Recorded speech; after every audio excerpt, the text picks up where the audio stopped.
It's about to get a little toasty in here. Camera performance and thermal throttling. Immediately, a part of the conclusion at the top of this video, people buying premium Android phones this year are in for a treat in high performance situations. Phones from last year were crazy powerful, but they generally had a harder time reining in those higher temperatures. I still use phones from last year, but I need to manage them more personally than phones made this year. At the heart of this, chips from MediaTek and Qualcomm, fabbed by TSMC, are better in almost every testable way than chips fabbed by Samsung. As one single data point, not as a comprehensive discussion of phone performance, we're going to look at camera throttling. I'm repeating my test from last year, and I mean just camera performance. It kind of bothers me when we see a 2 or a 3 phone test casually taking a phone out and shooting video until they overheat. From there, we declare one phone the winner. It's difficult to know if the phones are really perfectly matched in all situations, like screen brightness, the apps installed on the phone, are the 5G radios working? It's kind of like a casual consumer test, but it's impossible to know if it's really a fair oranges to oranges comparison. Even I made a little bit of a goof in this showdown, but I think it helps illustrate the point I'm trying to make. I think the best way to alleviate some of this is to lock down just the camera. I'm testing the phones in a relatively consistent home office. Temperatures floating just under 80 degrees Fahrenheit. All the phones are in airplane mode, and we've locked screen brightness to roughly 300 lux, as close as we can get with the different phone display controls. As best we can, we're isolating for the cameras. There are 2 tests we're gonna check out. The first is a 4K 60 video record test. Most premium phones can shoot 4K video at 60 frames per second. For this test, we're looking at 6 different phones: the Sony XPERIA 1 Mark IV and the new 1 Mark V. We're comparing the Xiaomi 12S Ultra against the Xiaomi 13 Ultra. I'm adding the Vivo X90 Pro, and we're also throwing in a Pixel 7 Pro. This gives us a comparison between an 8 Gen 1 and an 8 Gen 2 with the Sonys. We have an 8 Plus Gen 1 and an 8 Gen 2 with the Xiaomis. Then we have a Dimensity 9200 on the Vivo and the Tensor 2 on the Pixel. The 8 Gen 1 and the Tensor 2 came from Samsung foundries. The rest came from TSMC foundries. I want you to go ahead and pause this video right now and drop me a comment down below.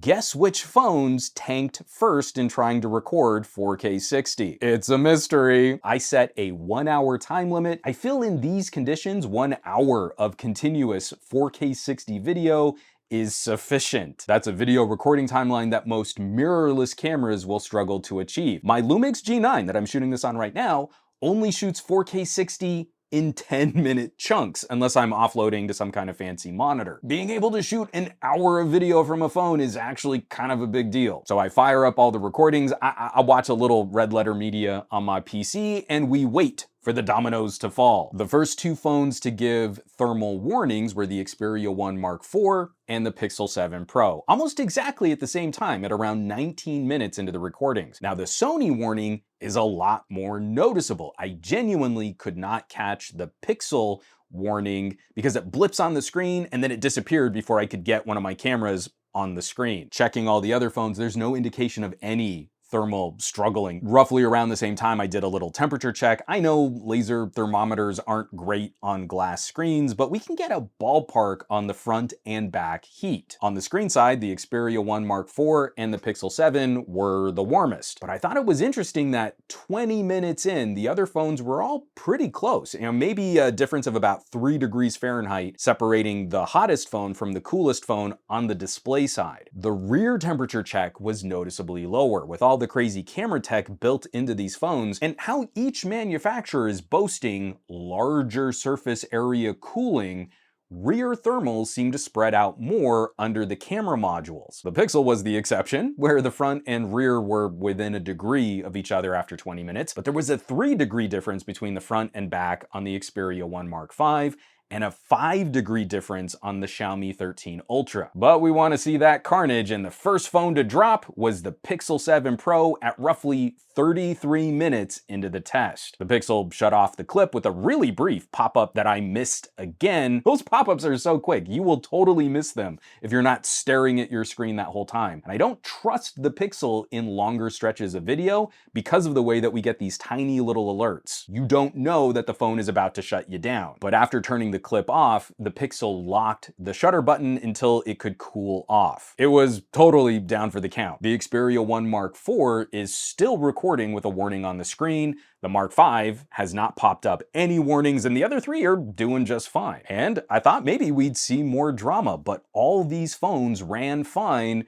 until the XPERIA 1 Mark IV tapped out at 59 minutes. It was literally 20 seconds shy of getting to the 1 hour mark. It was that close! But honestly, this was way better than I was expecting the phone to perform, and it ran 60% of this test with a thermal warning on the screen. None of the other phones alerted any thermal issues or warned of any degraded performance. Temperatures were high across all the remaining phones. The XPERIA 1 Mark IV was running the warmest around that 50-minute mark. The other phones trailing those temperatures, and again, there was kind of a similar difference between the screen side and the rear casing heat. Looking at the files each phone recorded, I was very happy to see that no phone tanked the video quality. There are some weird differences between each phone, but every phone maintained the video frame rate selected. Sony's and Pixel's recorded a more industry standard 59.94 frames per second. The Vivo and the Xiaomi recorded a more literal 60 frames per second. Fine for consumer applications, but sometimes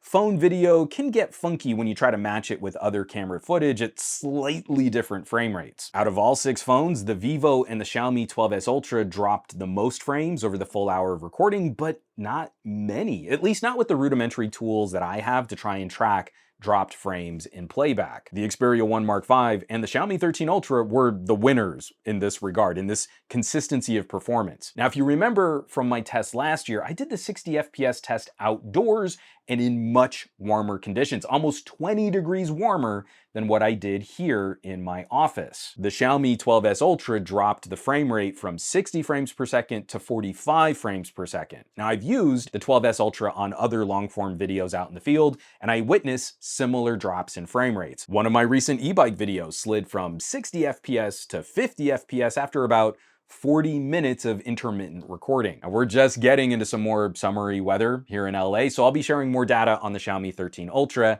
and the Vivo X90 Pro when that summer heat really starts cranking. As you might imagine, all of these phones will probably struggle with 110 degrees Fahrenheit out in the valley. In the more manageable temperatures here in my office, for the phones that could complete the full hour, I wouldn't say any clip degraded significantly. Now, one of the small oversights I made from the last video, and something I did not really consider here, until I was transferring the clips off of each phone, we still don't really have a good oranges to oranges comparison. Each phone records at a different bit rate. Factoring in the quality of data, some phones are working harder than others, even if the resolution and the frame rate are similar. I did set each phone to capture HEVC video, so at least considered that fairly. The Xiaomi 12S Ultra records video at the lowest bitrate, roughly 45 megabits per second. The Vivo and the Xiaomi take that up to around 50 megabits per second. The Pixel is a little more variable, but lands a consistently higher data rate, averaging closer to 60 megabits per second. And then the XPERIA 1 Mark IV just did something silly. It records 4K 60 video at roughly 120 megabits per second. It's crunching twice the data per second of a Pixel 7 Pro. And the video file from the 1 Mark IV, which did not complete the full hour, it missed it by like 20 seconds, it was more than twice the size of the Xiaomi 13 Ultra file. 20 gigabytes for an hour to 50 gigabytes for an hour. And this paints the whole test in a slightly different light. When just looking at the camera, this Sony is working twice as hard. Now, this is something I might start bugging the Sony engineers about. Maybe offer more granular controls for things like data rate. I think someone looking for every ounce of longevity out in the field, they might be okay stepping down to 60 megabit per second files, which is still higher than almost any other phone out there, and they'd get a little extra runtime and use a lot less storage. Use less storage by half, because guess what the Xperia 1 Mark V did? It cranked up the bitrate to around 150 megabits per second. File size for the completed video, 60 gigabytes. 60 gig! The Xperia 1 Mark V is recording about a gigabyte of data every minute. No other phone does that. Whew. All right, shifting gears, I also ran a 4K video test at 120 frames per second. But for this year, the only phones shooting 4K 120 are the Sonys. OnePlus removed that feature on the OnePlus 11. I don't know what the next Axon might look like. It's just a Sony versus Sony showdown this year. Again, this is a really aggressive video shooting style, so I aimed for 30 minutes of continuous recording because I mostly use 4K 120 for slow motion. At a 4:1 slowdown, 30 minutes of real-time footage gives me 2 hours of slow motion video. I don't think we should be surprised the 1 Mark IV could not finish the 30 minutes. A thermal warning popped up at 9 minutes of recording and the clip shut off at 16 minutes. Still want to point that out. It shot 4K 120 for 16 minutes. My Lumix G9 can only shoot 4K 60 for 10 minutes. Even when our phones run hot, I think they're doing some pretty incredible work. We're hanging with and probably outperforming a lot of older GoPros that include 4K 120 with better camera sensors to boot. And there is no mirrorless camera matching 4K 120 on the Mark IV anywhere near the Xperia 1 Mark IV's price. Even for the 1 Mark IV and the issues with Samsung's chip, I think this phone deserves some kudos. I think Sony is doing something really impressive. But the 1 Mark V is just better. I actually missed the 30-minute mark because I was watching Red Letter Media again, and the phone ran out to 33 minutes with no warning on the screen. And I think we'd all agree that's a pretty big improvement, doubling the total runtime of that clip and not giving me that thermal warning. Now, breaking down these results, what can we expect moving into more real-world conditions?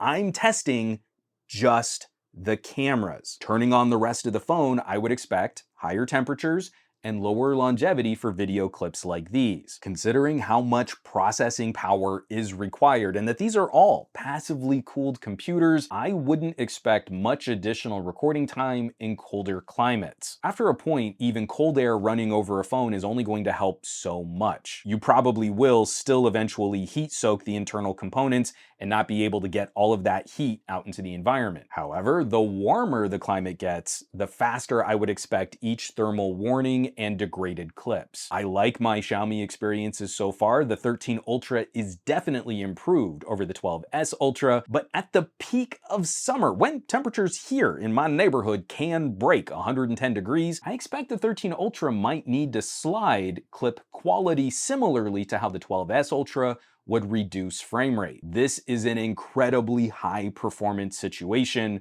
for a pocket computer. If you use every piece of the phone, the battery, the screen, the cameras, the storage, the SoC and ISP, and if you have a 5G radio on, we have to expect reduced recording times and we'll nuke that battery pretty quick. If you're in a situation where you think you might be leaning on video harder and you need extra recording time, all phones, all of them, will benefit from a couple tweaks. First, the screen is responsible for getting some of the heat out. So if you can reduce screen brightness, it will contribute to the internal thermals a little less. We love those ultra bright modes for looking at content, but we want to maximize recording time. And some phones even have modes to turn off the screen for longer recording sessions. That's a very good idea. You should do that. Also, I think it's a good idea to flip on the airplane mode. Twofold effect. Your phone will use less power by turning off the radio, so it's gonna run cooler and get better battery life. And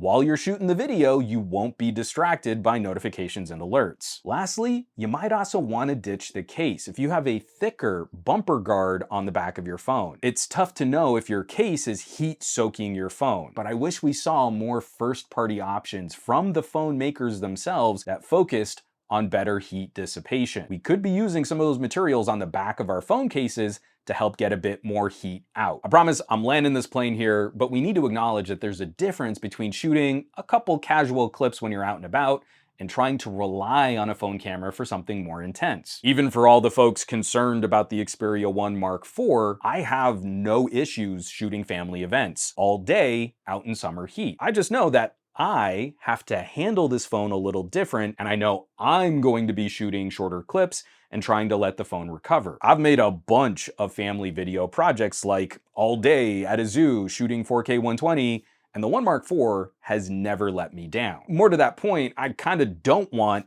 hours and hours of 4K 120 footage. It takes up a lot of space and it's kind of hard to scrub through to get the moments that you want. But for the techies out there that are going to be complaining, and I can already feel some of the bristling in my comments, instead of acting like phone performance is a binary conversation between it just works and it's broken, I think it's more important to know what a phone's actual limits are, especially when those phones include exotic capabilities. Good 4K video at 60 frames per second is getting more common, but there's still a difference between consumer acceptable performance, where we might see fluid frame rates. Maybe you have to drop the frame rate or slide to a lower bit rate or drop a few frames. There's a gulf of a difference between that and more professional performance, where we need to maintain higher data rates and keep that consistent frame rate. And I'm definitely sounding like a broken record player here because I've said it before and I'm gonna say it again here too. For consumers and for professionals, I think it's better to have the phone that gives you the clearer indication of when it's about to struggle than the phone that's gonna give you the briefer pop-up and try to hide some of those performance issues. Because I genuinely want to encourage people to do more with their phones. You can capture your family memories at higher quality, at more archival quality. Share those memories with your family and friends. And for professionals, there are a ton of situations where the more discreet camera can really come in clutch. Check out your camera apps, bump up that video recording quality, and when you look back at that footage, I think you'll be pleasantly surprised. But happily, premium tier phones this year are going to give us a lot more room to play, and we won't have to manage them as much. I hope that helps contribute to the conversation. I know I like to look at these in sort of a singularly scientific way, so please don't be shy down in the comments. If you have questions or if you're interested in testing this kind of stuff for yourself, drop a comment down below and maybe smash that bell icon on your way down. As always, thanks so much for watching, for sharing these videos and subscribing to the channel. All of the support lately has been absolutely fantastic. If you're checking out links in my video descriptions, if you're going to my home site, SomeGadgetGuy.com, where I've got a list of ways that you can support the channel and support all of the production that goes on here, or if you're joining the list of names scrolling by on your screen from my Patreon, patreon.com/SomeGadgetGuy. This list is basically the coolest collection of tech pals in the universe, and they get exclusive access to my camera deep dive reviews after I've had a little time to break in these cameras. They're basically the coolest people in the universe, so I hope you'll check them out. Now, you know where you can find me around the rest of the internet, at SomeGadgetGuy. I stream my podcast on the Twitch. I'm spending a lot more time these days on the Mastodons and sharing photos on the Flickrs, a little less so these days on the Twitters and the Facebooks and the Instagrams, but I will catch you all on the next video.